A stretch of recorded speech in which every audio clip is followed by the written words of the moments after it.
दिवाण होती देवता पार्टी यायनं सांगितलं आपण 10 जण 5 इकडून बसा 5 तिकडून बसा. परिस्थिती तशी जेवणाचे ताट वाढले गेले, हात इथं बांधले गेले. म्हणे का बाबा आता काही कॉफी वगैरे आहे का? काय नाही म्हणे. बरोबर जेवणाला सुरुवात.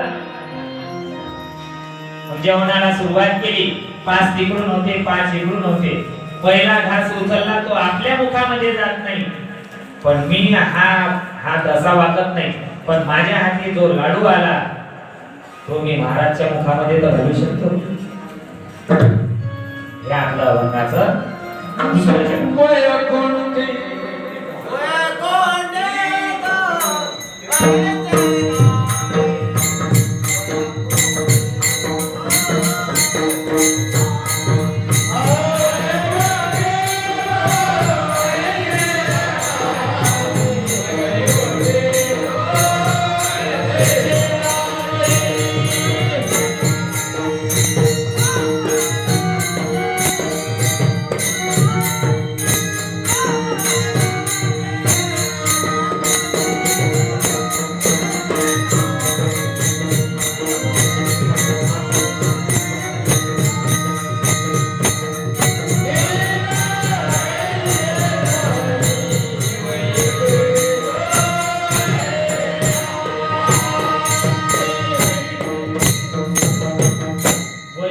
ही विधी नव्हती. हे विधी करण्यासाठीच भगवंताला इथं यावं लागलं.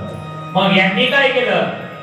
आपल्या मुखामध्ये आपला हात जात नाही, पण आपण सहजरित्या आपल्या मुखामध्ये आपलं पोट भरलं जात नाही, पण आपण जेवू घालवी लोका संतर्फ करी तुका. जो ज्या घरी त्या दिवशी समजा कोणाच्या घरी लग्नाचा कार्यक्रम आहे, कोणत्या घरी भंडाऱ्याचा कार्यक्रम आहे, तो लोकाईने जीव घालण्यात त्या घरमालकाने जो आनंद असतो तो त्या देवचा वेगळाच असतो. आपल्या अभंगाच्या तिसऱ्या चरणात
विचारतात लोक का जेवण करायला बसणार, तिच्या घरी कार्यक्रम असला तो काय म्हणते मी भूक लागलेली नसते का?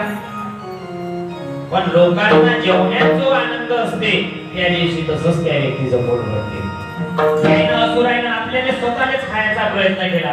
पहिले लोकांना जीव घालावा लागते त्यावेळेस आपलं पोट तसं भरले जाते. तो आनंद असते तो त्या दिवसाचा वेगळा असते. मग 5 इकडून 5 इकडून मग यायच्या